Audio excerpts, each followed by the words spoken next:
सभी, राधे राधे सभी को। मैं हितेश आप सभी का स्वागत करता हूं मेरे YouTube चैनल ज्ञान विद्यालय में। तो दोस्तों, आज की जो वीडियो होने वाली है संविधान के उन महत्वपूर्ण प्रश्न के ऊपर होने वाली है जो बेसिकली पूछे भी गए हैं और आगे पूछने की भी संभावना है। तो चलिए हम अपनी वीडियो को स्टार्ट करते हैं। ये इंपॉर्टेंट क्वेश्चन हैं दोस्तों आप सभी के लिए जो कंपटीशन एग्जाम्स की तैयारी कर रहे हैं। तो प्लीज़ यदि आप इस वीडियो पर पहली बार सुन रहे हैं तो please like and share and subscribe करना ना भूलें चैनल को। भारतीय संविधान सभा की संघीय शक्ति समिति के अध्यक्ष कौन थे? तो अल्लादी कृष्ण स्वामी अय्यर। भारतीय संविधान सभा की प्रारूप मसौदा समिति भी बोल सकते हैं, आपके अध्यक्ष कौन थे? BR अम्बेडकर। संविधान सभा में सभी निर्णय किस आधार पर लिए गए? तो कैसे लिए गए थे दोस्तों? सहमति और समायोजना, यानी कि सबकी सर्वसहमति से, और उसके बाद फिर जो भी निर्णय निकलता उसके आधार पे क्या लिया गया? संविधान सभा का निर्णय लिया गया। भारतीय संविधान सभा में महिलाएं सदस्यों की कुल संख्या कितनी थी दोस्तों? तो 15 सदस्यों की संख्या थी। किसकी? महिलाओं की। और यदि आपसे पूछ ले भारतीय संविधान में अनुसूचित जनजाति के लोगों की संख्या कितनी थी? तो 33, ठीक है, और 15 कितनी थी? महिलाओं की। अगला क्वेश्चन है दोस्तों, संविधान निर्माता सभा में झंडा समिति के अध्यक्ष थे डॉक्टर राजेंद्र प्रसाद। भारतीय संविधान में शामिल किस भाषा के लिए 2011 तक ज्ञानपीठ पुरस्कार नहीं दिया गया था?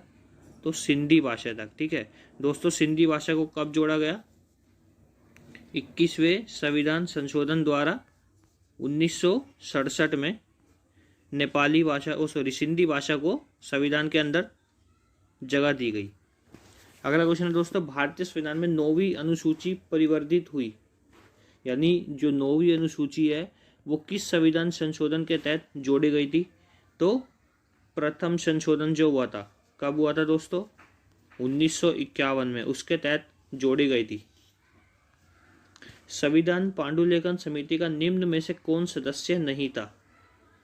तो जवाहरलाल नेहरू जो हैं हमारे पूर्व प्रधानमंत्री रह चुके हैं तत्कालिक, वो नहीं थे उसके सदस्य। किस दिन में संविधान सभा का अंतरकालीन संसद के रूप में आविर्भाव हुआ? तो कब हुआ था दोस्तों? 26 जनवरी 1950। अगला क्वेश्चन है दोस्तों, भारतीय संविधान की प्रस्तावना पर किस क्रांति का प्रभाव नहीं झलकता है? तो चीन की क्रांति का प्रभाव नहीं झलकता है। जैसे कि आप सभी जानते हैं फ्रांसीसी क्रांति कब हुई थी? 1789 में। बोल्शेविक क्रांति यानी कि रूसी क्रांति या समाजवादी क्रांति भी बोल सकते हैं आप, 1917 में हुई थी। भारत के संविधान का निर्माता किसे माना जाता है? BR अम्बेडकर जी को। उच्चतम न्यायालय ने संविधान के मूल ढांचे का सिद्धांत किस वाद में प्रतिपादित किया था? तो कब किया था दोस्तों? केशवानंद भारती बनाम केरल राज्य 1973 में। अगला क्वेश्चन है दोस्तों, संविधान सभा में कितने उपस्थित सदस्यों ने संविधान पर हस्ताक्षर किए थे? तो कितनों ने किए थे? 284। जिस संविधान सभा द्वारा भारत के संविधान का अधिनियमन किया गया उसके सदस्य कौन थे? विभिन्न प्रांतों की विभिन्न सभाओं द्वारा नामित सदस्य। संविधान के किस भाग में संविधान संशोधन की प्रक्रिया का उल्लेख है? तो भाग 20 में उल्लेख है। और यदि आपसे पूछ ले संविधान के किस अनुच्छेद के अंदर संशोधन की प्रक्रिया दर्शाई गई है? तो आर्टिकल 368। संविधान सभा में उद्देश्य प्रस्ताव किसने प्रस्तुत किया? तो उद्देश्य प्रस्ताव किसने किया था दोस्तों? जवाहरलाल नेहरू जी ने। दल बदल के आधार पर निर्वाचित सदस्य की अयोग्यता संबंधी विवरण संबंधी किस अनुसूची में दिया गया है? तो 10वीं अनुसूची में दिया गया है। और अमेंडमेंट कौन सा है? 1985 में 52वां संविधान संशोधन। अगला क्वेश्चन है दोस्तों, भारत के लिए संविधान सभा की रचना हेतु यानी रचना के लिए संविधान सभा का विचार निम्न में से सबसे पहले किसने प्रस्तुत किया? तो किसने किया था? स्वराज पार्टी, ठीक है। स्वराज पार्टी के संस्थापक पूछ ले आपसे कौन है? CR दास और मोतीलाल नेहरू, ठीक है दोस्तों, इतना आप याद रखेंगे। संघ और राज्य के बीच संबंध के बारे में उल्लेख किस भाग में मिलता है? भाग 11। संविधान सभा अंतिम रूप से किस दिन आखिरी बार मिली? तो कब मिली थी दोस्तों? 24 जनवरी 1950 को। संविधान सभा द्वारा अंतिम रूप से पारित संविधान में कुल कितने अनुच्छेद और अनुसूचियां थी? यानी कि वो पूछ रहा है मूल संविधान में कितने अनुच्छेद और अनुसूचियां थी। तो कितने थे? 395 और 8 अनुसूचियां। और आज के समय में हम वर्तमान समय की बात करें तो कितने हैं? 400 प्लस अनुच्छेद हैं और अनुसूची कितनी है? 12। संविधान सभा के प्रारूप यानी मसौदा समिति में सदस्यों की संख्या कितनी थी? तो कितनी थी दोस्तों? 7। और उसमें जो मेन हेड थे वो कौन थे? BR अम्बेडकर जी। भारत के संविधान निर्माता भीमराव अम्बेडकर का जन्म कब हुआ था दोस्तों? तो उनका जन्म हुआ था 14 अप्रैल। कहाँ पे हुआ था? महाराष्ट्र के मऊ में। ठीक है, मऊ एक जगह है, वहां पे हुआ था। अगला क्वेश्चन है दोस्तों, संविधान की प्रारूप मसौदा समिति का अध्यक्ष प्रस्ताव किसने रखा था? यानी जो संविधान की प्रस्तावना का प्रस्ताव था वो किसने रखा था? जवाहरलाल नेहरू जी ने। लोकसभा का उम्मीदवार होने के लिए न्यूनतम उम्र कितनी होनी चाहिए दोस्तों? तो लोकसभा के लिए होनी चाहिए 25, और यदि आपसे पूछ ले राज्यसभा के लिए 30, और विधानसभा के लिए 30, और विधान परिषद के लिए भी 30, और राष्ट्रपति के लिए 35, उपराष्ट्रपति के लिए भी 35, और 18 वर्ष होनी चाहिए किसके लिए? वोट यानी मत देने का अधिकार जो है उसकी वर्ष कितनी है? 18। पहले कितनी थी? 21। 61वें संविधान संशोधन के तहत इसको घटाकर कितना कर दिया गया? 21 से घटाकर 18 कर दिया गया। और यदि आपसे पूछ ले पंचायत समिति के लिए यानी पंचायत के जो चुनाव होते हैं उनके लिए योग्यता कितनी होनी चाहिए? 21 साल होनी चाहिए। ठीक है दोस्तों, इसी के साथ अगला क्वेश्चन, निम्नलिखित में से राष्ट्रपति किसकी नियुक्ति नहीं करते हैं? तो किसकी नहीं करते हैं? मुख्यमंत्री की नहीं करते। तो मुख्यमंत्री की नियुक्ति कौन करता है दोस्तों? स्टेट का जो गवर्नर या राज्यपाल जो होता है वो करता है। भारतीय संविधान को अपनाया गया किसके द्वारा अपनाया गया था? संविधान सभा द्वारा। संसद के किस सदन को प्रतिनिधि सभा कहा जाता है? तो किसको कहा जाता है दोस्तों? लोकसभा सदन को कहा जाता है। तो लोकसभा की अवधि कितनी होती है? 5 वर्ष। और राज्यसभा की कितनी होती है? 6 वर्ष।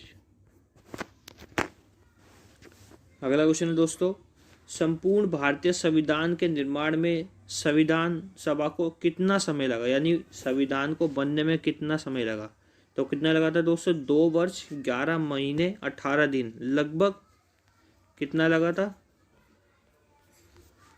3 वर्ष आप कह सकते हैं। लगभग 3 वर्ष का समय लग गया था हमारे संविधान को संपूर्ण रूप से तैयार होने में। राजेंद्र प्रसाद को देश रत्न की उपाधि किसने दी? तो महात्मा गांधी जी ने दी थी। और राजेंद्र प्रसाद जी को एक नाम से और जाना जाता है, भारत का आधुनिक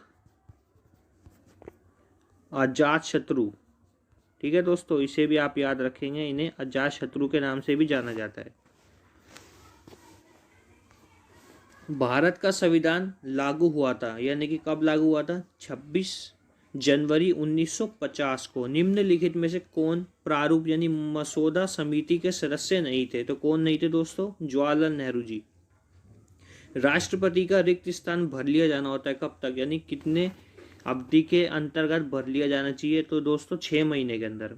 किसी भी विधि के लिए सर्वोच्च न्यायालय से परामर्श मांगने का अधिकार है किसको है? यानी ऐसा कौन है जो किसी भी विधि के लिए सुप्रीम कोर्ट से यानी सर्वोच्च न्यायालय उच्चतम न्यायालय से परामर्श मांगने का अधिकार है? राष्ट्रपति को। कार्यपालिका का प्रमुख कौन होता है? प्रधानमंत्री या राष्ट्रपति? राष्ट्रपति। संविधान अनुच्छेद 74 के अनुसार राष्ट्रपति के कार्य को संपन्न करने के लिए एक मंत्री परिषद होगी और उसका प्रधान किसे बनाया जाएगा? तो जो मंत्री परिषद होती है उसका प्रधान कौन होता है? अनुच्छेद 74 के तहत प्रधानमंत्री। भारत में लोकसभा किसका प्रतिनिधित्व करता है? तो भारत में लोकसभा किसका प्रतिनिधित्व करती है दोस्तों? भारतीय जनता का, क्योंकि भारतीय जनता ही तो अपने लिए उम्मीदवार चुनती है और उम्मीदवार के द्वारा ही क्या होता है? वो उम्मीदवार चुनाव लड़ता है। और किसके दौरान लड़ता है यानी किसके थ्रू लड़ा जाता है? वो जनता के द्वारा लड़ता है, क्योंकि जनता उसे खड़ा करती है। भारतीय संविधान में नीति निर्देशक तत्व किसके लिए हैं? तो दोस्तों किसके लिए? भारतीय नागरिकों के लिए। और जो DPSP ने बोला था directive principle state and policies, तो ये कितने अनुच्छेद से कितने अंतर्गत आते हैं? 36 से लेकर 51A तक संविधान के अंदर राज्य के नीति निर्देशक तत्वों के बारे में बताया गया है। अगला क्वेश्चन दोस्तों, किसी भी राज्य का संवैधानिक प्रधान किसे माना जाता है? तो राज्यपाल को माना जाता है। और यदि यहाँ पे क्वेश्चन होता किसी भी संघ का संवैधानिक प्रधान किसे माना जाता है, तो क्या आता आंसर आपका? प्रेसिडेंट। ठीक है दोस्तों, इसको आप ध्यान से पढ़ेंगे कि किसी भी राज्य का संवैधानिक प्रधान कौन होता है? राज्यपाल। और किसी भी संघ का प्रेसिडेंट। संविधान सभा ने संविधान को अंतिम रूप से किस दिन पारित किया? तो कब किया था दोस्तों? 26 नवंबर 1949 को। और इसी दिन हम क्या बनाते हैं? 26 नवंबर को कॉन्स्टिट्यूशनल डे यानी कि संविधान दिवस मनाया जाता है हर वर्ष। ठीक है दोस्तों, इसको आप याद रखेंगे। अगला क्वेश्चन है, भारत को एक संविधान देने का प्रस्ताव संविधान सभा द्वारा पारित किया गया था 22 जनवरी 1947 को। राष्ट्रपति लोकसभा भंग कर सकते हैं, यानी किसके तहत भंग कर सकते हैं? प्रधानमंत्री की सलाह पर अनुच्छेद 85 के तहत राष्ट्रपति लोकसभा को भंग कर सकता है। भारतीय संविधान सभा के प्रथम दिन के अधिवेशन की अध्यक्षता किसने की थी? दोस्तों किसने की थी? सच्चिदानंद सिन्हा जी ने। और ये कौन थे सच्चिदानंद सिन्हा? अस्थायी अध्यक्ष। ठीक है, इस चीज को आप याद रखेंगे। ये कौन थे? अस्थायी अध्यक्ष। राष्ट्रपति द्वारा भारतीय संविधान में संसद में कितने लोगों को मनोनीत करने की व्यवस्था की गई है? तो कितनों की गई है? 12 को। संविधान में दोनों सदनों की संयुक्त बैठक का प्रावधान किस अनुच्छेद में? तो ज्वाइंट सेशन होता है वो किस में आता है दोस्तों? 110 में। 110 में नहीं, सॉरी 108 में आता है। ठीक है, और 110 में क्या आता है? आप ये कमेंट में करके बताएंगे क्या आता है 110 में। 106वां संविधान संशोधन और 111वां संविधान संशोधन कर्म से किससे संबंधित है? तो किससे दोस्तों? सहकारी समिति से संबंधित है। संविधान का अनुच्छेद 123 किससे संबंधित है? ऑर्डिनेंस जो होता है राष्ट्रपति के द्वारा अध्यादेश जारी करना।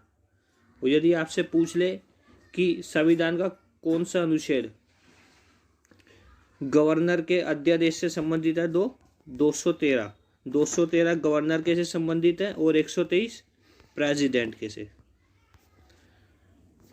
निम्नलिखित में से संविधान का कौन सा भाग संशोधित नहीं किया जा सकता, यानी कि उसमें किसी भी तरीके से आप अमेंडमेंट नहीं कर सकते? तो कौन सा है दोस्तों? न्यायिक समीक्षा। अगला क्वेश्चन है दोस्तों, भारतीय संविधान की 6ठी अनुसूची किन 4 राज्यों में अनुसूचित क्षेत्रों और अनुसूचित जनजातियों के प्रशासन और नियंत्रण से संबंधित है? तो कौन सी दोस्तों? Option number B, Assam, Meghalaya, Tripura और मिजोरम। भारत का संविधान भारत के सुप्रीम कोर्ट को केंद्र और राज्यों के बीच विवादों का निर्णय किस क्षेत्र के तहत लेने का अधिकार देता है? तो वास्तविक न्यायाधिकार। इसी के साथ हमारी वीडियो खत्म होती है दोस्तों। यदि आपको अच्छी लगे तो प्लीज़ हमारी साथ बने रहें।